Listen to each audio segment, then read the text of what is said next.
which also include Elembele and some of them. So you find that it's the narrative to make sure that the history, the role that Dr. Kwame Nkrumah has played in the political narrative of Ghana seem to be what the people of Nzimaland want to become a mainstay in Ghana's political history. And I think, I think also it speaks volume to how one homogeneous group, if we're talking, for example, about the Ashantis who always be linked to the UP tradition, etc., where people in Nzimaland don't want to go away or veer off the Nkrumah history, his performance, his influence, and why they think that he still should be part of this election. I think that perhaps maybe after you've spoken to the correspondent, we can come back and take a look at how Dr. Matthew Opoku Prempeh's comments about Nkrumah. Yes. And then, or your Nkrumah, how that could also perhaps create a certain misconception. Very true. And then also break away from traditional voters of MPP in Nzimaland, in Western North. That might increase the votes there. Yes, I think that would be something to look before at. Judith comes in, just to add to that, you'd notice that the CPP used to be the third force. Yes. Quite apart from the MPP and the NDC. Yes. They used to be even the third in force. 1992. Until Dr. Indum came in. He made such a great because he's showing. an Nkrumah as well. He's an Nkrumah as well. So it almost looks probable that he must have taken some votes from the CPP to PPP. To PPP. Interesting. And then PPP suddenly overtook the CPP. You know, because of the influence he had. He also had the money with him. He was a business mogul. Right, and he had made so much of an impact in his district and his constituency where he came from. That's why you find it in Edna, Eguafo, Ibrim. Yes. That's commended. Yes. KEA. Interesting. All right, so Judith? Right, and so we're going to be speaking to Evans William Inkum, who is our Ashanti regional correspondent. Evans, a very good morning to you. Now, when we looked at the graphics earlier, we realized that the Ashanti region seems to be among the top 5 for the regions that have voted for third parties. We're seeing a little over 18,000 votes for just the 2020 election. Now, we know that that region specifically is an MPP stronghold. What would you say is accounting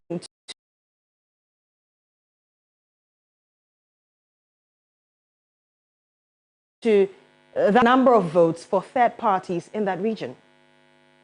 Well, so thank you for having me. And then, especially this year, so happy and then, yeah, so in nominal figures, we're talking about in nominal terms, probably in foot on paper. But in terms of the actual figures where you would want to do the addition and subtraction and then extract the percentage, that is where you realize that the third parties are not doing so well as far as the Ashanti region is concerned. Now, let me take you back to history. In 1992, or between 1992 and today, the only third party that has even with the vote share not too significant, or has crossed a certain mark, was the National Independent Party. That was the party headed by or founded by Abena Danko. Here they call him Akofo Danko because he was into pottery farming. And that was 1992, getting a little over 3% of vote share. Predominantly, the greatest political party under the Fourth Republic, that's the MPP and the NDC, they have dominated the political scene as far as the Ashanti region is concerned. And MPP has had the lion's share. Now, Ashanti region, I've always said that in terms of politics, in terms of business, in terms of everything, is or has relatively a conservative environment. So if you trade the Ashanti region, political roots, then of course we talk about the days of Backward Takoto or the National Liberation Movement, after which they also got married to the UP, coming together to form, a robust party that will in the future contest for an election and maybe a one. So we're talking about this year's time.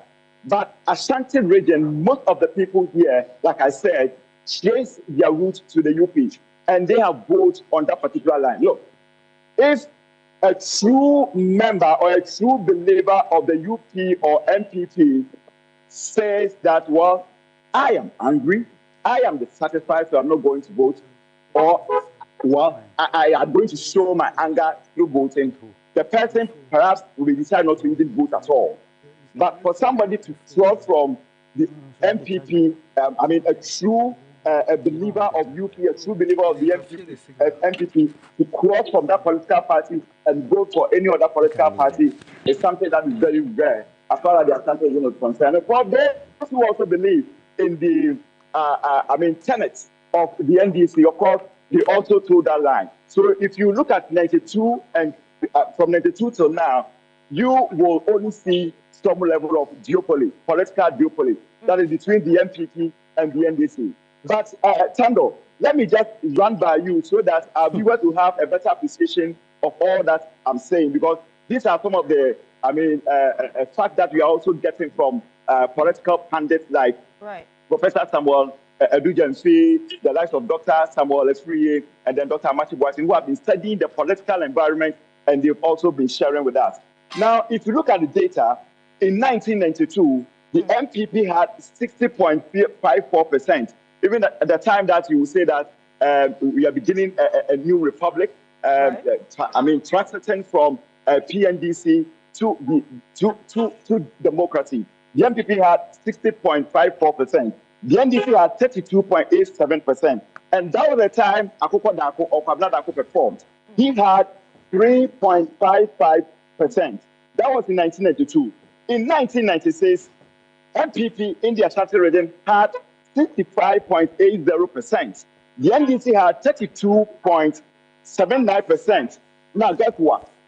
Edward Mahama of the PNC had 1.41%. In the 2000 election, here, I'm not talking about the runoff.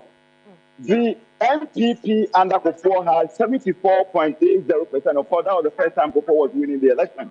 And he had a massive vote from the Ashanti region, which also translated to the bull share. The NDC, the late Professor John Atta Mills, had 22.51%.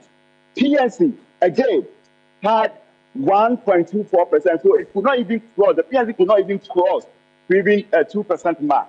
Now, let's go to 2004 election. The MPP in the Ashanti region had 76.97%. The NDC had 21.84%. Edward Mahama from 1.24% dropped to 0.76%. In 2008, the MPP had 72.53%. The NDC had 26.01%.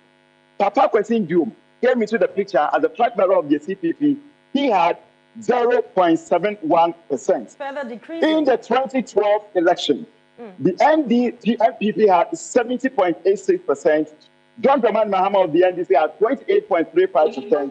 Papa Kwesi Nkrumah, again, this time not on a ticket of the CPP, but on a ticket of the PPP, had 0.31%. Then, of course, the 2016 election, the NPP had 76.27%. NDC had 23.03%. Papa Kwesi Nkrumah of the CPP had 0.46%. Of course, the last election, that is the 2020 election. Yeah. The NPP had 71.64%. The NDC had 26.08%. And then Kunebu Adjuma Rawlings of the NDP having 1.60%. So you see, the third party, in terms of nominal figure, like I said, maybe it may look good on paper, but in terms of vote share, it has been very abysmal. But Evans, from the historical data you gave, it seems that from 1992 all through to 2016, we're seeing a slow and steady decline in the number of votes that were being garnered for the third parties. But it seems that in 2020, those votes increased again to a little over 1%. What do you think accounted for that? And by so, do you also think that this year, in the 2024 election, there might be an increase once again in the number of votes that are garnered by the third parties? Well, of course. So, I mean, looking at the economy of the Ashanti region, we see influx of people from other areas. Because comparing Ashanti region to the likes of Accra, you see that in terms of the economy, the local economy, a lot of commodities here are quite cheap compared to Accra. So we've seen people moving to the Ashanti region. And this is not me saying. This is some of the economists here who have been studying the political or the socio-economic political environment telling us this. And that is why we see sometimes, we see, them performing. Because once they are here, even though they are not true members of the UP or true believers of the UP or the NLM or the MPP, probably they may be true believers of the other political parties who are also coming from other places to settle here. Of course, we also have the floating voters. And every single year, you see numbers increasing. You agree with me that the total number of electorate that was recorded in 2020, there has been an upward adjustment in 2024. And in there could be other people who are not believers of the UP or the NDC, but are believers of other political councils. So they are also going to see some reflection here. I am not checking the house of Southern on our. Are you watching? Okay. As a third party, because looking at how their campaign, I mean the two political figures, how their campaigns have gathered momentum in the Ashanti region, you see a lot of the youth following them in growth and all of that. And for somebody like Alan Kodeche-Martin, because he hails from here, a member of the UP, a member of the NLM, a believer of the MPP, splitting from his mother party to form, another political party. We just want to see how he's also going to perform as far as the Ashanti region is concerned. It is on this basis that some of the political watchers believe that there's a possibility of maybe the MPP dropping in terms of vote because of the existence of Alan Kodeche-Martin. But we also know that they also doing everything possible to ensure that at least they also increase from that 71 or 2% to 75 or 85% target. So that is the dynamics now. Right now, Evans, before you go, one last question. And we know that in the 2024 elections, let's talk a little bit about the independent candidates. Well, we'll come back to that. But for the third parties, we have CPP, PNC, PPP, quite a number of them. In your region, which of these parties do you believe would garner a bit more votes in the 2024 elections? Well, PhD, let me answer this question by their preparedness going into, the December 7th election. Apart from the MPP and the NDC, the only political parties that are doing most are the Alan Kodeche-Martin party, Apapanto party, or Movement for Change, and Chada. Even Boom, who by virtue of his religious inclination, many believe probably could be swaying some vote because of the fact that there are a lot of people here who are Christian and believe in these things. We are not seeing much of him in terms of campaign. Right. Ayariga has been very on and off in the Ashanti region. So apart from MPP and DC, you either see Chada or Alan Kodeche-Martin. For CPP, I'm sorry, but I really don't know because I cannot read the mind of the people. I'm not clairvoyant to know that. But if they are able to do third, it will be a political miracle. Because I'm not seeing much of them. Yes. Last week, the flag bearer of the CPP was here and we engaged him on Akuma FM. Sorry, we engaged her on Akuma FM. I'm not seeing much. Maybe lack of resources is also contributing to them not being able to perform to the expectation of some of us who are watching the political space. Alan Kodeche-Martin has said that if he is looking for the ultimate, but in an event that he doesn't get anything come third, I wouldn't be surprised. Chada is looking for the ultimate. In an event that he doesn't get and also come third, I wouldn't be surprised. So if you ask me, these are the two political parties, apart from the traditional political parties who have dominated the political scene as far as the Ashanti region is concerned, that's the NPP and this. Apart from them, these are the only two political parties, Movement for Change and Chada, that I am expecting any of the two to occupy the third phase. That is, if they are unable to grab the ultimate. Right. I would like to ask you one very last question, because you have mentioned Alan Kodeche-Martin and Chada, who fall within the independent candidates line. And with those two, we know that Alan defected from the MPP And since that region is a stronghold for the MPP, do you think that between those two candidates, probably Alan might do better in the region? Okay, so let me say this. But for that statement or comment on Kufuor, he was always going to do better. Right. Why am I saying this? There are people in the Ashanti region who worship Kufuor. There's this perception that there's some level of a subtle friction between Kufuor and then Nana Dankwa Akufo-Addo. There's that perception there.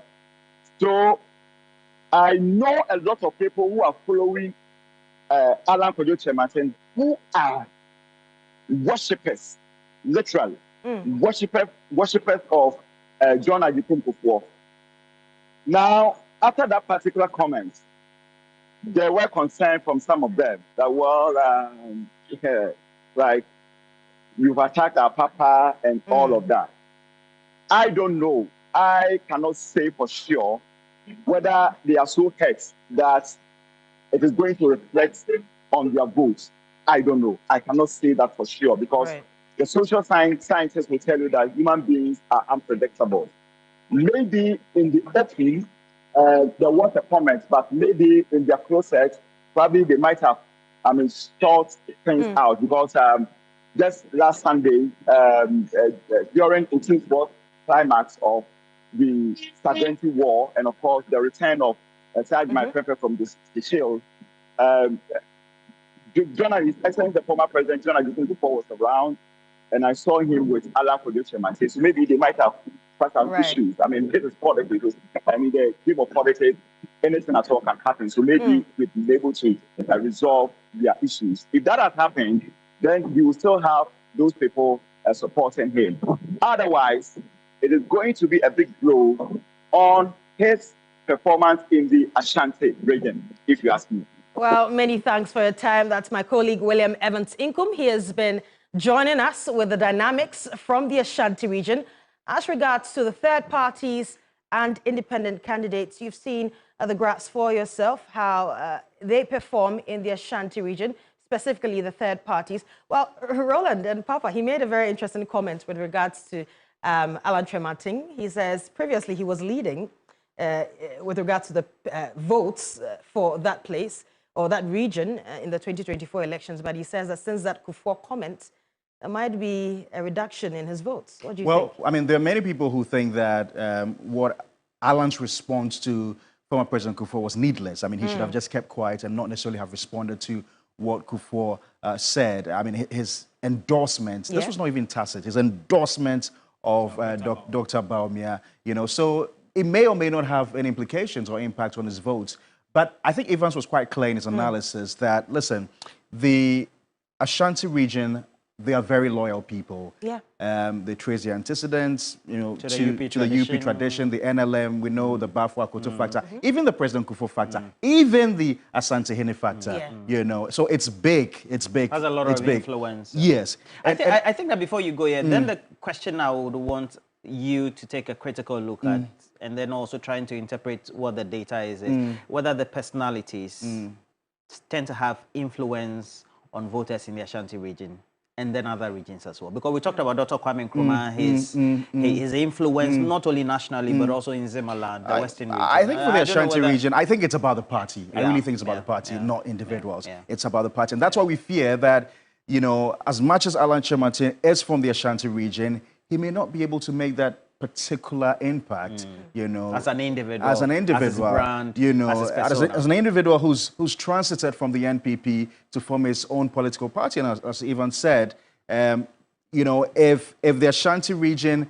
is disgruntled and does not want to turn out to vote, they may not necessarily vote for another candidate. They might just stay back and not vote. And that you see that in the numbers of people who go out to vote. Now, this graphic, as we've elaborated here on the screen, suggests that the Western region has the highest numbers in terms of third-party votes. In the last election. In the last election. When you look at the Ashanti region, it comes fourth. Now, in nominal terms, 18,318, that looks big in nominal terms. But percentage-wise, it's probably the lowest, even though it is much more than other regions. It's the lowest because this is as a percentage of the numbers in the Ashanti region. So it brings it to about not even 1%, 0.007. I'm talking about the generality of the votes. Okay. So when you look at this as a percentage of the votes in the Ashanti region, it is so minimal. It's of absolute no effect. And even just doing a summation of all the votes, they just fall short of the 100,000 mark. I think so. Yes, I think so. Because it's 25, you're 22, taking a look at 22. 20, so you bring the 5 and the 2 here, you add it to, you get 20,000, and subsequently you have another 60,000, 80,000, and you fall short. It's very negligible. It's very negligible. And that is why, the people who are contesting the polls coming in from, posters like... give me the names. I will give you Smart Sapon. Smart Sapon. Global Info Analytics. Those and then giving the others the smaller parties and Alan 3-4%. Because Smart Sapon doesn't even give proper regard to even the smaller No, he parties. doesn't. He doesn't. Yeah. So it's a Global Info Analytics. Because Dr. Mahmoud Bawumia is winning on Smart Sapon's list. Yes. So, I mean, we wait to see if anything dramatic will change. As far as these smaller parties are concerned in the Ashanti region, because that's really the key battleground for a lot of people, and that's where the campaign is starting and ending. For both parties. For both parties. Because we're just getting the information that Dr. Mahmoud Bawumia, the candidate for the MPP, MPP is a hub. Ashanti region is a hub for MPP. Yeah. Returns 30th November or the 1st of December. John Mahama. And John Mahama also is going there. And Ashanti is very big. So That's they may stay in ground. Greater Kumasi or they may go out. Listen, for the NPP, they want to ensure that turnout is huge. And they are targeting what? Is it 80% votes? Yeah, 85. 85%. Yeah. Even though historically the highest they've had is about 74. Yeah, so Kufuor, who's an indigene, Akufo-Addo, who's from the eastern region, I mean, they have not done, I think, more than 80% combined. No. So we had 74, 72. I'm not too sure whether Dr. Mahmoud Bawumia. But I think you made a point that Ashanti, the voters in Ashanti, the indigenes of Ashanti turn out for the party. They do turn out. So by that influence, then we can say that they are turning up for the party of Dr. Mahmoud Bawumia, not his personality. Can we make that? Yes, but consistently there are those who've tried to, cause a certain stir within the party, and Eva has alluded to that there are people who think that there's this sharp, divide between the Ashantis and the Achims. There's this friction between Kufuor and Nana Akufo-Addo. And so if this gossips fester, then it means that there are people within the Ashanti region who would want to reclaim this Ashanti dominance, and want to boot out. Because there's no way you can decouple Akufo-Addo from Bawumia as hard as people try to do. Akufo-Addo Bawumia is Akufo-Addo's loyalist. I mean, however you look at it, he brought Bawumia into the limelight. And so there's no way you can decouple them. And some people, just like people thought that a vote for Mills was an indirect vote for Jerry Rawlings, hard as Mills tried to decouple himself from Rawlings, that's the same for Bawumia and Akufo-Addo. You mean he carries that credibility crisis? I'm telling you. I'm telling you. I mean, there's no way you can decouple them. Is Dr. Mahmoud Bawumia and the MPP working so hard? You look at the incessant effort to make sure the campaign get to the nooks and crannies of the Ashanti region, and then Bawumia moving from the Ashanti region the last time goes up north, could also affect the chances of the independents and the smaller parties in some of these areas where they've been dominant from the last election. I mean, per the figures, the numbers we're seeing, my brother, you can see there's been a consistent decline. Consistent. It's been declining. From 11.3% in 1992, look at it, 1.3%. Yeah. I honestly don't think they can give us much. Sorry. Sorry. The Ghana Union Movement? I don't think so. Hassan Ayarege's APC? I don't think so. PNC? I don't think so. The individual parties like Cheddar? And then also Alan Tremantin with the Movement for Change and the Greater Alliance? Cheddar might give us a show. He might give us a showing. But the point is they can't beat 1.3 or perhaps 1.7. I don't want to be a prophet of doom. Okay. I don't want my phone to be ringing. And this is purely just interpreting historical data. Yeah, just historical data. Right. Yeah. Right, and so we're going to move to the central region because per the dynamics, they're also third amongst the 5 top regions that have voted for third parties. Well, joining us via Zoom is Kwesi Ado. He's a Central Regional Correspondent. Kwesi, a very good morning to you. Talk to us about the dynamics in the region as to third party and independent candidates' votes. Okay, thank you very much. Good morning. So over here in the central region, the dynamics keep changing because when you look at the voter analysis, voter results analysis from 2012, 2016 to the previous elections, which is 2020, you realize that in 2012, the third parties all put together had some 22,000 votes. Then in 2016, the figure rose to as far as 31,000, representing about 3%. Then in 2020, it reduced again to somewhere around 20,000, which is 1.42%. So it tells you that in central region, the performance of the third parties have not been that consistent. It keeps changing. And it could stay same in the 2024 elections, because as a matter of fact, I have not seen much being done by the third party. But on the other hand, the LPP and the NDC have rather improved upon their organizational party structure, as well as mobilizing and rejuvenating the parties base to ensure that they are able to have many more votes.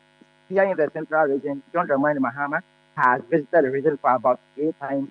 Dr. Mahmoud Bawumia has also been here for a couple of times.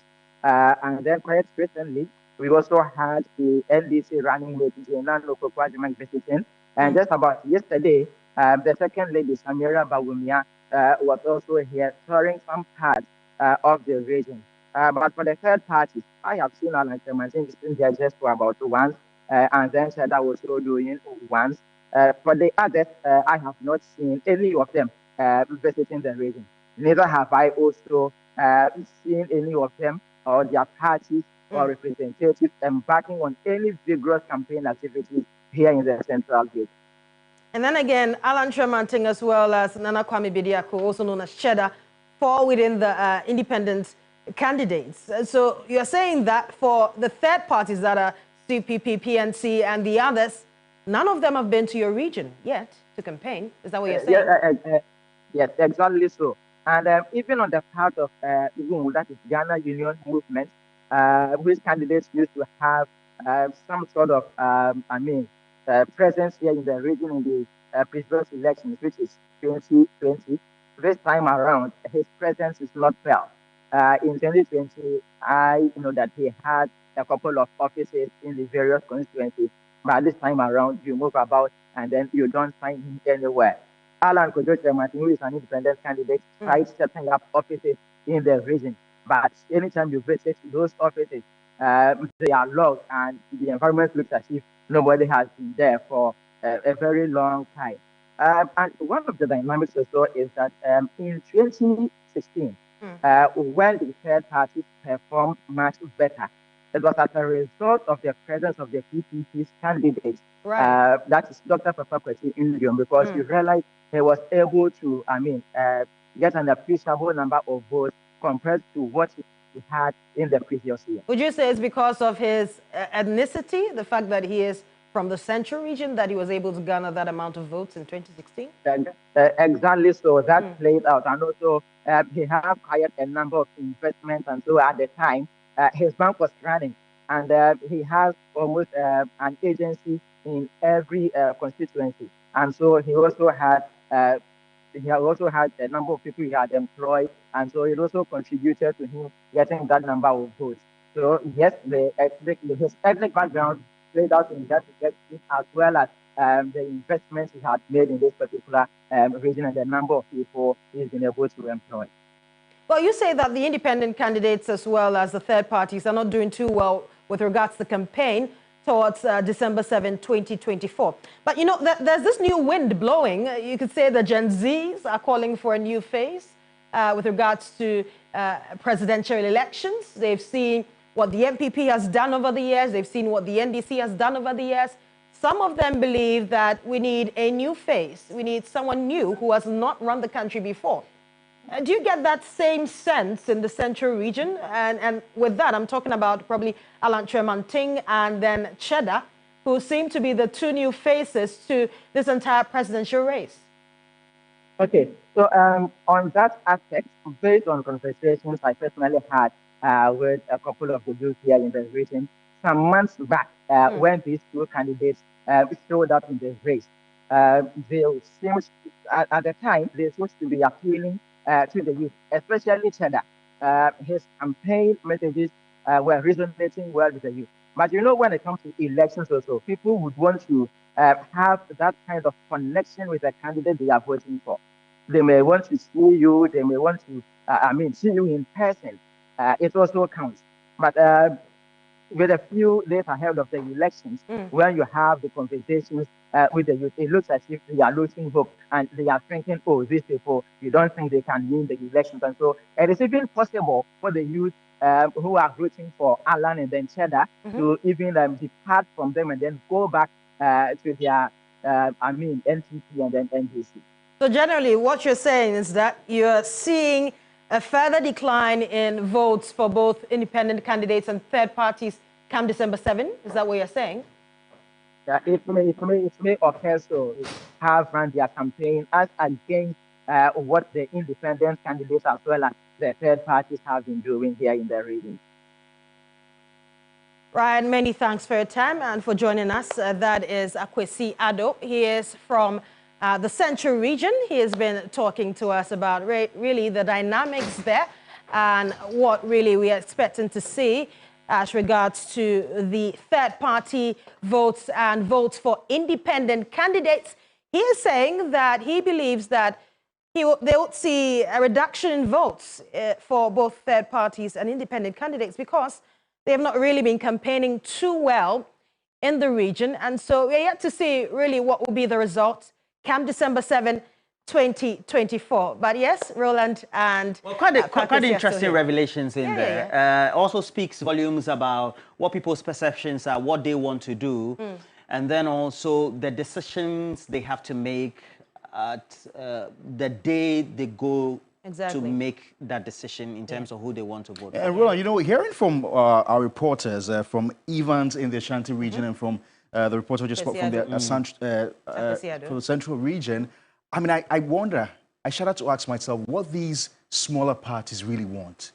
What do they want? They want to influence. Because in the Ashanti region, we're told quite apart from Cheddar and then Alan. That's a movement for change. And Ayariga, who is on and off, they don't see any of them. And we've had same from the Ashanti region as well. So what exactly do they want? Well, is that something that what do they get from being independent candidates? And then also smaller parties. What do they get? No, but my question is, there something that these people gain when they contest presidential elections? But that's the question I'm asking. Maybe it helps boost your business, something of the sort? Well, I guess it's a question. The only way we can find out, is if we encourage Roland to go independent in the next 4 years. No, but I think even across the world, the perception is that even for the American elections, we only have the Republicans and the Democrats, but we have smaller parties as well. And but they tend to have influences in smaller ways or marginal ways in the various states in terms of winning either gubernatorial elections and then either some... But they don't have as much mileage as we give to these smaller parties. They are community or county specific or state specific, so to speak. But we need a broader perspective on this, and so speak to the expert. Who are you speaking to next? Well, I'm speaking to Dr. Amachi. He is a political scientist, and he's joining us as well on this. Good afternoon, or good morning, sir. Apologies for that. We've seen the dynamics in the regions. We've seen the top 5 regions, including Ashanti, Central region, and the Western region that seems to vote the most for these third parties and independent candidates. We've looked at some of the dynamics as well. What do you think would be the number of votes? Would these number of votes or the percentage increase in the 2024 elections for maybe the Western region and others? Good morning to your viewers and thanks for having me. At this moment, you know, in the absence of a study that will enable us get hardcore facts from the ground, we will only rely on our informed opinion to provide some responses to issues of this nature. The votes these smaller parties are going to get, they are interesting issues actually, because just like you were discussing, what do they bring to the table? Exactly. We are not in that prime ministerial system that really make it possible, or not just possible, enable the relevance of these smaller parties to come out. They tend to be issue-based, so that at the end of the day, they bring pressure to bear on the bigger political parties to make concessions in the areas of policies. Some of them focus on environmental issues, others focus on specific issues relating to gender, for example, abortion rights. So these smaller parties in those polities have real, roles to play. When you come to, our parts of the world, the absence of those who are trying to start and hopefully to, win a relatively bigger support base and also compete effectively in the elections. Some of them have been perennial with us, and we know their fortunes virtually have been negligible. And so exactly what are they going to do this time round? Have they made significant inroads? Are they going to pull, the numbers? It's difficult to tell, but generally you wouldn't want to believe that they are going to, come out that significantly because of the competitive nature of this year's elections. So competitive simply because of the fact that the ruling government insists on breaking the 8. And of course, the conditions on the ground also are indicative of the fact that it's not a time to break the 8, and they insist on it. And of course, the larger opposition party, the NDC, is also not allowing itself to be bullied in spite of the challenges that, we have encountered in the electoral processes, bringing us this far. Fortunately, yesterday, they all came around to indicate that, yes, at least generally, they are all prepared to making sure that the system functions. So these smaller parties and their fortunes, like I said, one can only, appropriate some informed opinions. And I don't think we're going to be very significant this time around. Oh, so you're saying that you're not going to see any significant form of votes for them? Are you seeing a decrease or a little bit of an increase? Because we've seen faces like Alan Tremanting and Cheddar who seem to be making some form of impact with regards to the youth and people who want to see a new face for the elections or presidential slot. I think we want to isolate the cases of Alan and Cheddar for special analysis, given the fact that Cheddar has given an indication of someone who has not just come to try it once and to go.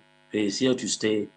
He intends, strengthening his political parties in the Ghanaian system. And Alan, so far, calls it a movement. And we know movements are not necessarily meant to be permanent. And the issue as to whether Alan is going to, simply transform his movement into a political party is another issue. But then there's one significant development in Ghanaian politics that, at times make you think that new political organizations will have difficulties making gains. Once again, I'll isolate Cheddar on this particular issue because of his focus and his style.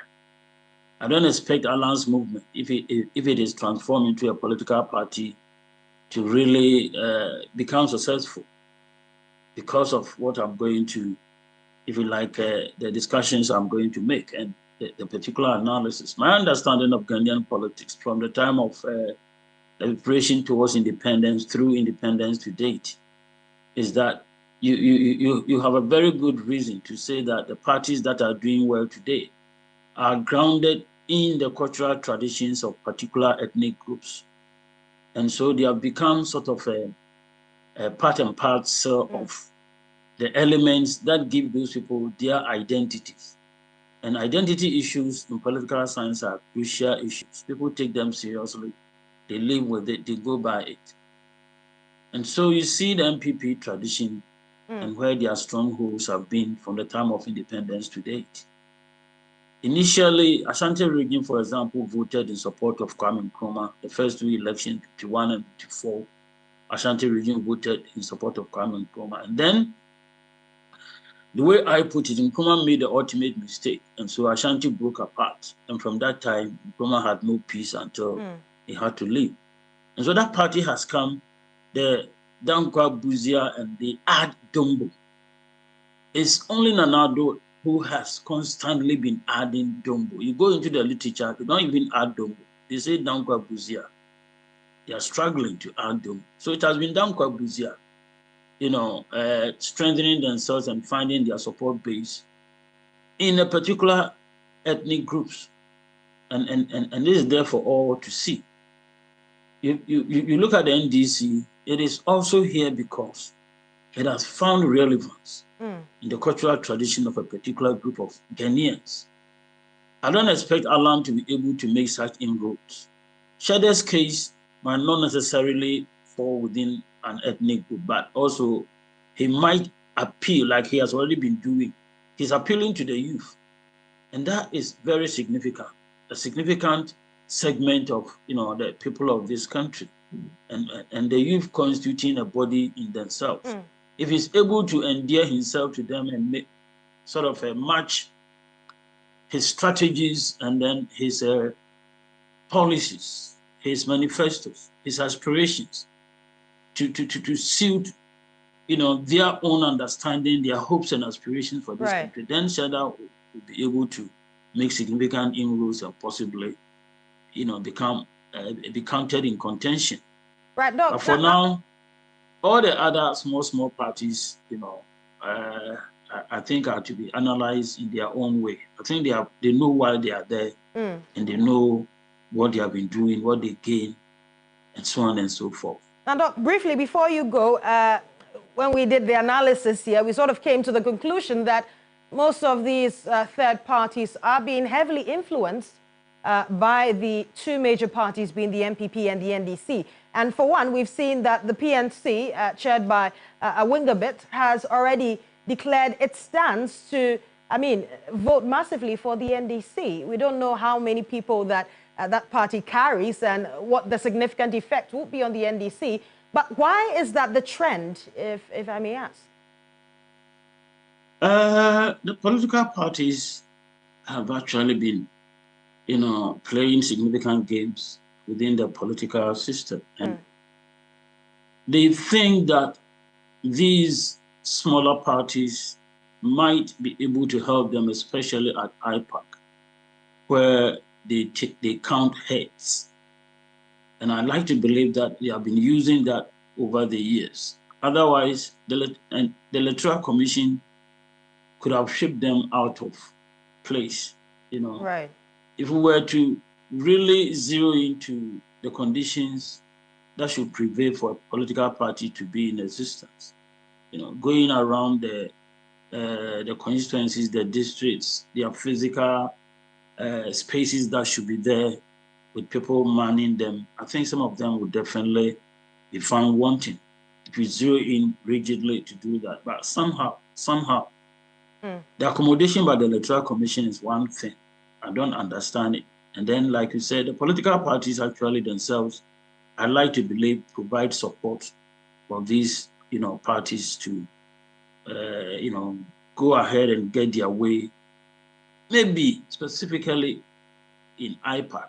Right. There were times when I felt that Kufia Paluk, for example, might be there and probably be supporting the NDC to sort of take some votes from Ashanti region.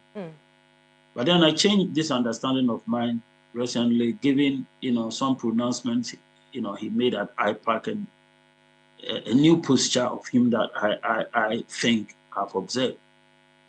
Right. And I like to believe that his support is now not so much as hidden. The party that he if you like, when it becomes tough and we need to zero in for the nitty-gritty, then he will definitely, indicate his or move or get his few support base to act in a particular manner in support of one of the two major parties. In the absence of that, it's difficult to tell why they are there. And for their significance, it's not that difficult. To me, they are just obstructing the political processes, with their presence, especially at IPAC. Well, many thanks for your time. That was Dr. Kwesi Amachi, who has been giving us analysis on really what the significance of these independent candidates and the third parties are going to be in 2024 December 7 elections. We'll talk about this more, and then we'll go for a short break. But you heard him for yourself. What do you make of his analysis? I think I take a lot of cue and cognizance of the fact that it looks like the smaller parties seem to exist just to influence the decision-making objectives of the two parties.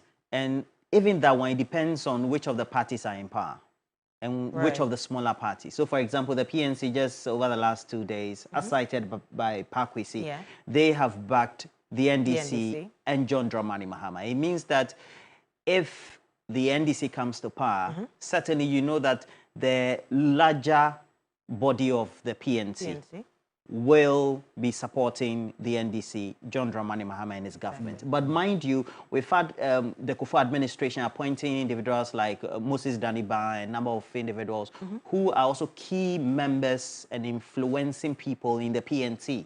So there, for all the smaller parties, we have a certain percentage who have some loyalty or affinity to the two parties. Right. So it depends on which party. Consistently, their front has been breaking over the years. Yes. Like you said, I mean, we've seen Ramadan, who's been appointed in the NPP government. We saw the former presidential candidate himself, the PNC president, Edward Mahama. He was an ambassador at large. Dr. Edward Mahama. So this almost seems to be like the modus operandi of the two parties. The two parties and the smaller parties as well. So it almost becomes like a bargaining chip. Even that, for them. You take a look at Ikuya party, and when John Dramani Mahama was in power, he was flirting, or she was flirting a lot with the NDC. There was even a point in time, Ikuya was sent to one of the crucial state visits in Italy.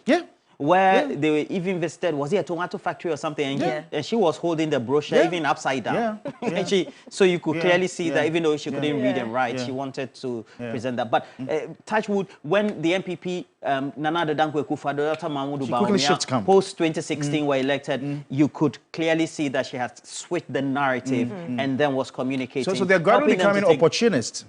I think so. And I think that Dr. Amachi Boateng makes a critical point that they cannot continue to just be party loyalists. And even Hassan Ayariga himself, once upon a time, was the disruptive candidate during an IEA debate session. We saw what he tried to do anytime Nanado was speaking. The famous or infamous Ayarikov. He would always cough when Nanado is about to make a speech. I think that I will hold brief for him. For him, he just seems to be, I'll choose your word, disruptor. He clearly hasn't formally shown publicly that he supports the NPP or the NDC. And I've also been to, there was one time I visited Boku, and he was clearly, and that's his enclave, campaigning against the NDC and the NPP, clearly. And so it means that for the Kusan area and on all those, he seems to have a certain appeal to certain people of certain regional grouping or traditional area, etc. And so I think that he will only be the only person who clearly doesn't seem to mind whether it's the NPP in power or the NDC in power. He speaks his mind. Right. The point is, do they go the extra mile to act in the favor of the two parties? And all that is reflected in the IPAC. Recently, he'd been speaking at IPAC and saying that, condemning, I think, the NDC and then the decision they decided to take the day they were doing the balloting. So you can't really box him into one group in terms of having loyalty to one of the sides. Right, guys. So we're going to go for a short break, but when we return, we'll take a look at our own projections based on historical data and analysis of, some key areas and constituencies as to who we think could be winning and which seats will probably, you know, we call it what? Swap or toss? Toss-ups. Toss-up, yes. Yeah. So we call them toss-up. So we'll be back shortly.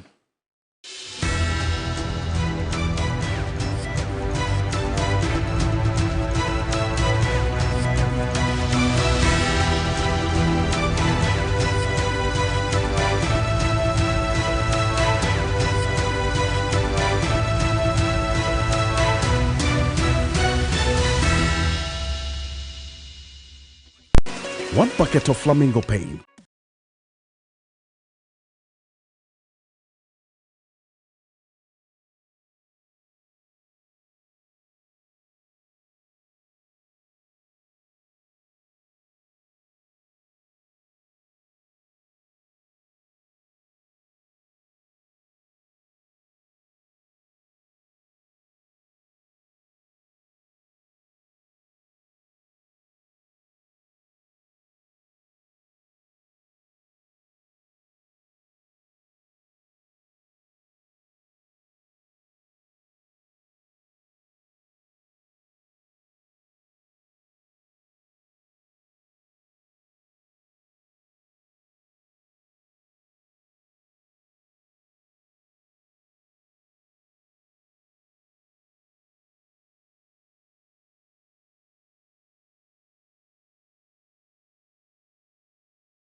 make sure that we go further in trying to do the linkages between what the smaller parties are and then also the independent candidate as well, because we want to also have a certain reference from the last election results, particularly for the parliamentary election, and look at the toss-ups in some critical regions like the Ashanti, etc. And so we're looking at the current incumbent party, what the outlook is also for the election in 8 days' time, and more importantly, what the projections are based on our own in-house EN analytics projections based on historical data. It's very important we do it. This one is just clearly tend to have a certain literature review and look at the historical data and what the predictions are based also on current happenings. And Pakwesi, what can we say? Right, exactly. So we'll start off with the Ashanti region, the stronghold of the New Patriotic Party. There are a total of 47 seats up for grabs. Of course, in 2020, we know that the NPP has 43, while the NPDC has 4. The outlook, what we project for this year's elections is that the NPP has 39 safe seats, while the NDC has 3 safe seats, which include Asawase. Asawase, yeah. We anticipate then they have Isunafu South. Isunafu South, right. We believe that 5 of those constituencies will be toss-ups. Meaning based that based on data from EN analysis, yes, that these 5 are not certain for either the NPP or the NDC. So they could go either ways. But this is what we believe would happen in the Ashanti region going into the December 7 elections. But looking at what transpired in the last election, this will be what it is from the last election. This is what it is from the last election. Okay. Right. Okay. So, yes, the list of toss-ups, the incumbent parties, the 2024 outlook, and the magnitude in terms of the difference, 2020 and the direction. So, Ahafua North, NPP, we believe that it could go either ways. Ahafua North South, East is NPP. We believe it could go either ways. The Etrima Mponia is NPP. We believe it could go either ways. Offenso North, NPP. We believe it could go either ways. Setre Afram Plains is NDC. And we believe that that could also go either ways. Eastern region, you want to take us to that? Well, so you take a look at the Eastern region seats, and from the last election, we have the incumbent party with 25, and then also the opposition with 8. And subsequently, that brings us total of 33. To about 33. Right. And based on EN analytics data, the outlook is that NDC could projected by way of the seats, 5 safe seats, yes. 5 safe seats. Yeah, going into those elections. Then MPP 20. So the toss-up where it could go either way could be 8. Right. There are great explanations for that, because when you take a look at some of these critical seats, one of them, for example, Esojamang, has always been MPP, NDC, NDC, MPP. And the projection even from global info analysis data is that you take a look at the work that is being done by Pius Hajide, who is a parliamentary candidate for the incumbent NPP. He seemed, because of his ethnic grouping and the messaging, seemed to be reaching the settler communities of the Ebe side, and then also even the Akwemu areas, which seem to dominate the homogeneous ethnic grouping for Esojamang. And so that could influence the voting pattern. And so you'll find that Samuel Kujeto Ablakwa, we have Giorgio Pariado, a number of individuals like Malik have all trooped into Esojamang to be able to shore up the options and then the opportunities and the likely efforts of the incumbents. NDC candidates. Even before we go that, Ayen Swano, the current member of parliament who is NDC, just won by a little margin of less than 300. Very narrow win. Yes, and we're told, based on what information is on the ground, that there's also massive effort by the MPP candidate, an intelligent, beautiful lady who's also making rounds, touching base with the voters one-on-one to make sure that they reverse the trend and what could happen in 8 days' time. Right. I'm afraid we cannot go through all of them. We've got Bono East. A number of them as well. A number of them as well. Okay. We'd have to say bye-bye here because there's another team that's coming at 11 a.m. to do further analysis of this. We'll go for a short break right now. We'll come back, try and wrap up on the discussions right here.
apartments for sale.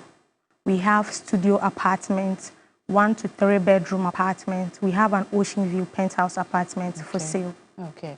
And all of them are ready for sale, or some are pending completion and all of that? Okay, so looking at our improvements so far, our building structure being completed, we are under installation processes, the mechanical, electrical. We are looking at, so our handover date will be set for July next year. 2025? Yes. July 2025. Okay. So then let's talk pricing, price range, and if there are options, maybe you pay now some amount and then the rest spread for you and all of that. Do you have anything like that? We have a very flexible payment. Okay. Yeah. Initially, we accept 30% down payment. What percent? 30%. 30%. Okay. Down payment, and the rest will be spread for the maximum of 1 year. 1 year. Yeah.